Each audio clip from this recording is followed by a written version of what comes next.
ایک شہر تھا جہاں لوگ دن رات محنت کرتے، لیکن اندھیروں میں چور ڈاکو اور غنڈہ گردی کا راج تھا۔ پولیس بھی کمزور تھی اور عوام ڈرتی تھی۔ ہر رات کوئی نہ کوئی بڑا واقعہ ہوتا تھا، کبھی چوری، کبھی اغوا، کبھی دھماکہ۔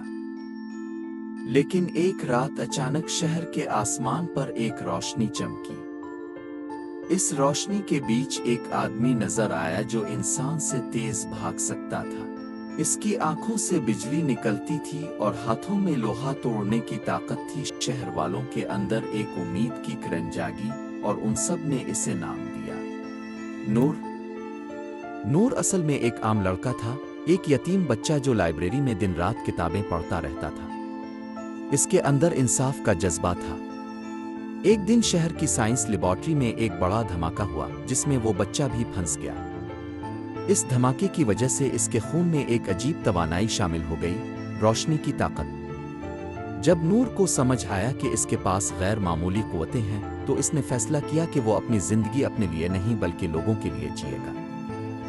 شہر میں ایک اور شخص تھا جو غنڈوں کا سردار تھا، اس کا نام تھا سیاہ۔ سیاہ اندھیرے کی طاقت رکھتا تھا، وہ چند لمحوں میں پورے علاقے کو دھند اور تاریکی میں ڈھکیل سکتا تھا۔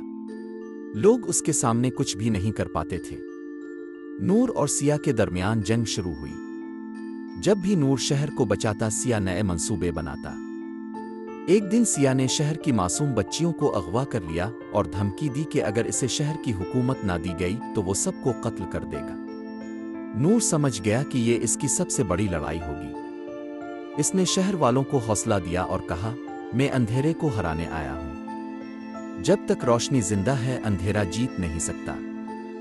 رات کو نور نے سیاہ کا سامنا کیا۔ ایک طرف اندھیرا تھا جو سب کچھ نگل رہا تھا اور دوسری طرف نور کی روشنی تھی جو شہر کو جگمگا رہی تھی۔ لمبی جنگ کے بعد نور نے اپنی روشنی سے سیاہ کے اندھیرے کو چیر ڈالا اور بچیوں کو آزاد کروا لیا۔ شہر کے لوگ نور کو اپنا رکھوالا کہنے لگے، لیکن نور نے اپنی پہچان چھپائی اور بس یہ کہا، میں کوئی ہیرو نہیں، میں بس انصاف کا ایک سپاہی ہوں۔ جب تک ظلم ہوگا میں واپس آؤں گا۔